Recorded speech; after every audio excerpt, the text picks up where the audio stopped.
ఏదైతే అధికారులు రూపొందించినటువంటి సభకు సమర్పించిన దాంట్లో కొన్ని వ్యత్యాసాలు ఉన్నాయి అధ్యక్ష.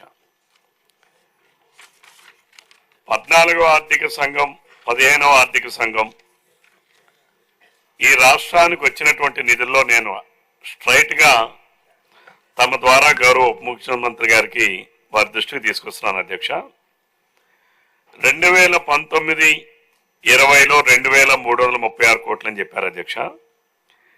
15వ ఆర్థిక సంఘం 2020-21 1837, 21-22 1338, 20-22-23 1378, 23-24 1392. గౌరవ ముఖ్యమంత్రి గారు ఈ సభకు తెలియజేయాల్సింది ఏంటంటే 15th ఫైనాన్స్ కమిషన్ గ్రాంట్ కానీ 14th ఫైనాన్స్ కమిషన్ గ్రాంట్ కానీ purely based on population ratio అండి.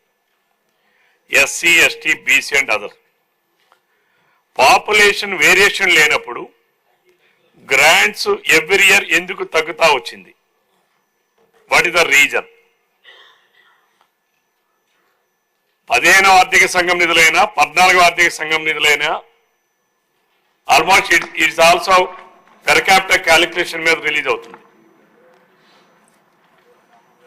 కామన్ గా ఉండాల్సినటువంటి షేర్ ని ఎందుకు తగ్గుతా వచ్చింది?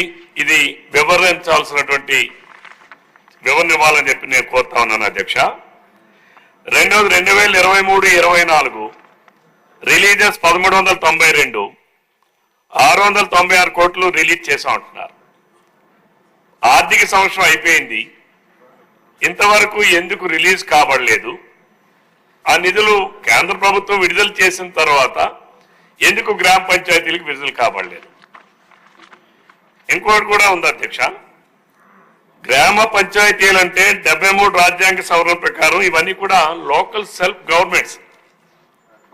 రాష్ట్రానికి ప్రజలు ఎన్నుకున్నటువంటి ప్రభుత్వం ఎంత ముఖ్యమో గ్రామ పంచాయతీలకు, గ్రామ ప్రజల తాలూకా నిర్వహణకు గ్రామ పంచాయతీలు కూడా లోకల్ సెల్ఫ్ హెల్ప్ గవర్నమెంట్స్ అధ్యక్ష.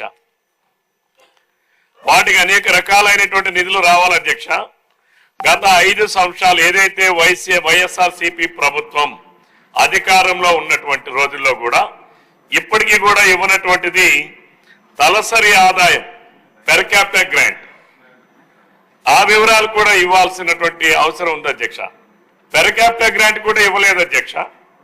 అలాగే రెండోది స్టాంప్ డ్యూటీ ఛార్జెస్. ఏదైతే రిజిస్ట్రేషన్ చేసినటువంటి దాంట్లో స్టాంప్ డ్యూటీస్ నుంచి కూడా కొంత శాతం గ్రామ పంచాయతీలకి, మండల పరిషత్తులకి, జిల్లా పరిషత్తులకి వస్తుంది అధ్యక్ష. వాటిని కూడా గత ప్రభుత్వం ఒక్క పైసా కూడా విడుదల చేయలేదు అధ్యక్ష. అలాగే సీనరేజ్ ఛార్జెస్, శాండ్ పాలసీ అధ్యక్ష. శాండ్ ప్రభుత్వం ఆక్షన్ వేసింది అధ్యక్ష. ఆక్షన్ వేసేటప్పుడు శాండ్ ఆక్షన్ వచ్చేటటువంటి నిధుల్ని నేరుగా అది మినరల్ గ్రాంట్ లో కలపడానికి లేదు అధ్యక్ష. అది గ్రామ పంచాయతీలకి, మండల పరిషత్తులకి, జిల్లా పరిషత్తులకి నిధులు విడుదల చేయాల్సినటువంటిది ఉంది అధ్యక్ష. వాటిని కూడా గత 5 సంవత్సరాలు లక్షల కోట్ల రూపాయలు గత ముఖ్యమంత్రి గారు టోటల్ సిండికేట్ చేసి సహజ వనరులు దోచుకున్నారు. కానీ ప్రభుత్వం గ్రామ పంచాయతీలకి ఏదైతే చెందాల్సినటువంటిది చట్టం ప్రకారం ఇవన్నీ కూడా యాక్ట్ బేస్డ్ అధ్యక్ష. ఇదేదో మ్యాండేటరీ కాదు, ఇది స్టాట్యూటరీ. ఇది స్టాట్యూటరీ నిబంధనలు కూడా పక్కన పెట్టేటటువంటి పరిస్థితి ఉంది అధ్యక్ష. అలానే ఎస్ఎఫ్సి మరి గత 5 సంవత్సరాలు కూడా ఉన్నటువంటి ప్రభుత్వం స్టేట్ ఫైనాన్స్ కమిషన్ ఏర్పాటు చేయాలి అధ్యక్ష. కేంద్రంలో ఎలాగైతే ఫైనాన్స్ కమిషన్ ఏర్పాటు చేసి 14వ ఆర్థిక సంఘం 15వ ఆర్థిక సంఘం ఎట్లాగైతుందో ద సేమ్ ప్యారలల్ గానే రాష్ట్రాల్లో కూడా state finance commission finance commission ఏర్పాటు చేయాలి. త్రూ ఫైనాన్స్ కమిషన్ ద్వారా గ్రాంట్స్ కూడా గ్రామ పంచాయతీలకి వాటికి ఇవ్వాల్సినటువంటి అవసరం ఉంది అధ్యక్ష. దాన్ని కూడా గత 5 సంవత్సరాలు కూడా ప్రభుత్వం ఎక్కడా కూడా ఒక్క పైసా కూడా ఇచ్చేటువంటి పరిస్థితి లేదు అధ్యక్ష. అలాగే వాటర్ కలెక్షన్ ఛార్జెస్ లో కూడా 10 రూపీస్ వెళ్తుంది అధ్యక్ష.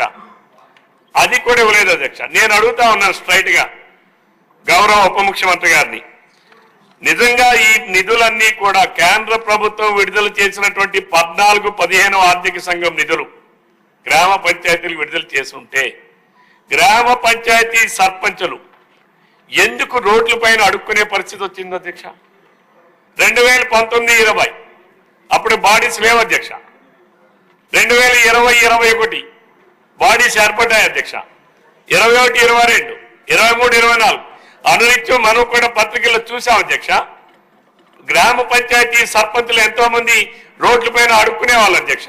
మా గ్రామంలో మేము పారిశుద్ధ్యం చేయించాలి, బ్లీచింగ్ కొనుక్కోవాలి, చేయడానికి నిర్వహణ చేయడానికి కూడా మా దగ్గర డబ్బులు లేవు, మీరు దయచేసి మాకు ఇవ్వండి అని చెప్పేసి అని మరి ఎందుకు అడుక్కున్నారు అధ్యక్ష?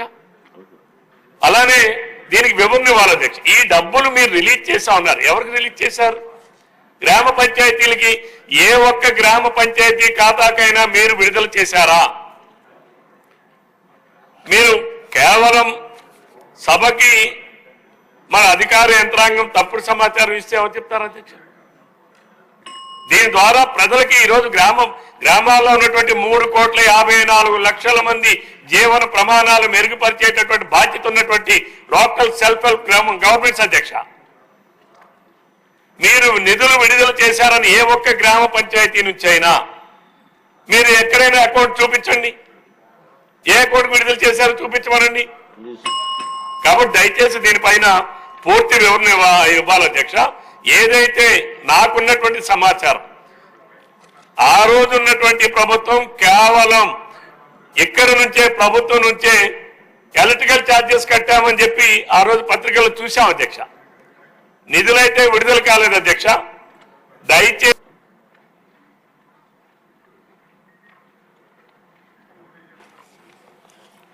అధ్యక్ష, రవికుమార్ గారు అన్ని విషయాలు కూడా స్పష్టంగా మాట్లాడారు అధ్యక్ష. ఉప ముఖ్యమంత్రి గారు కూడా అధికారులు ఇచ్చినటువంటి సమాచారం మేరకు సభ దృష్టికి తీసుకొచ్చారు. ఈ యొక్క 73, 72, 73 రాజ్యాంగ సవరణ ద్వారా ఏవైతే గ్రామ పంచాయతీలకు సంక్రమించినటువంటి విధులు ఏవైతే ఉన్నాయో అవన్నీ పూర్తి స్థాయిలో అమలయ్యేటట్టుగా ఉప ముఖ్యమంత్రి గారు చర్య తీసుకుంటారని భావిస్తున్నాం అధ్యక్ష.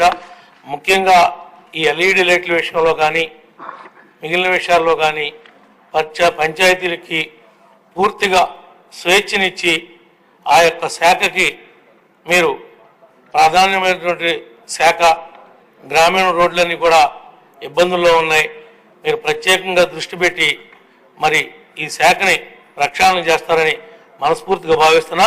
ఇంకా ఎక్కువగా మారడానికి కూడా అవకాశం లేదు అధ్యక్ష. మొత్తం రవికుమార్ గారు మొత్తం అన్ని విషయాలు ఆయన మాట్లాడేశారు అధ్యక్ష. సెలవు తీసుకుంటున్నాం అధ్యక్ష. శంకర్ గారు, శంకర్ అధ్యక్ష 5-4 కోట్లు చెల్లించారని చెప్పారు అధ్యక్ష. దీనికి 10,505.25 కోట్లు ఇవి ఎక్కడికి వెళ్ళాయి, ఏం చేశారు, ఎవరిని అడిగి ఈ డబ్బులు పంచాయతీ ఖాతాల నుండి తీసుకున్నారో తెలియజేయాలి అధ్యక్ష.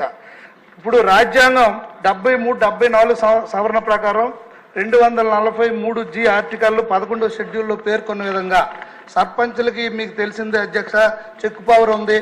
అలాగే 29 అంశాలపైన మాకు స్పష్టమైన ఆదేశాలు ఉన్నాయి. అయినప్పుడు కూడా మాకు తెలియకుండా నేను కూడా మొన్నటి వరకు సర్పంచ్గా చేస్తూ జిల్లా సర్పంచుల సంఘం అధ్యక్షుడు కూడా చేశాను అధ్యక్ష. గల్లీ నుండి ఢిల్లీ వరకు మేము పోరాడి ఎన్నో చేస్తే లాస్ట్లో చివరిగా మాకు కేంద్రం నుండి ఒక కమిషన్ వేయడం జరిగింది. వాళ్ళు 5 పంచాయతీలకి వెళ్ళి కనుక్కొని ఒక రిపోర్ట్ నివేదిక ఇవ్వడం జరిగింది. ఆ నివేదిక కూడా మొన్నటి వరకు బట్టబయలు కాని పరిస్థితి. దాంట్లో మొత్తం డబ్బులు రికవరీ చేయమన్నారు. ఈ రాష్ట్ర ప్రభుత్వం మేము ట్రెజరీకి వెళ్ళిన ఎస్పీలకి, సిఐలకి, తర్వాత కమిషనర్కి, డీజీపీకి ఎవరికి మేము లెటర్ పెట్టి అడిగినప్పటికి కూడా ఎవరు మాకు తెలియదనే సమాధానం. అయితే డబ్బులు ఎవరు మరి మళ్లించినట్టు, ఎక్కడికి మళ్లించినట్టు, మా సర్పంచ్ చెక్కు సంతకాలు లేకుండా వారికి ఎవరు ఈ అధికారం ఇచ్చారు? పైగా ముఖ్యమంత్రి గారు ఆయన గత 5 సంవత్సరాలకు కూడా మాకు సమాంతర వ్యవస్థ తీసుకొచ్చి అక్కడ సెక్రటరీలని, వాలంటరీ వ్యవస్థను తీసుకొచ్చి సర్పంచులకి నిర్వీర్యం చేసి పంచాయతీరాజ్ వ్యవస్థ నిర్వీర్యం చేసి ఉత్సవ విగ్రహాలుగా మార్చారు. బాపూజీ ఎదురుగా ఉన్నారు. మహాత్మా గాంధీ బాపూజీ కన్న కళలో గ్రామ స్వరాజ్య స్థాపన, దేశం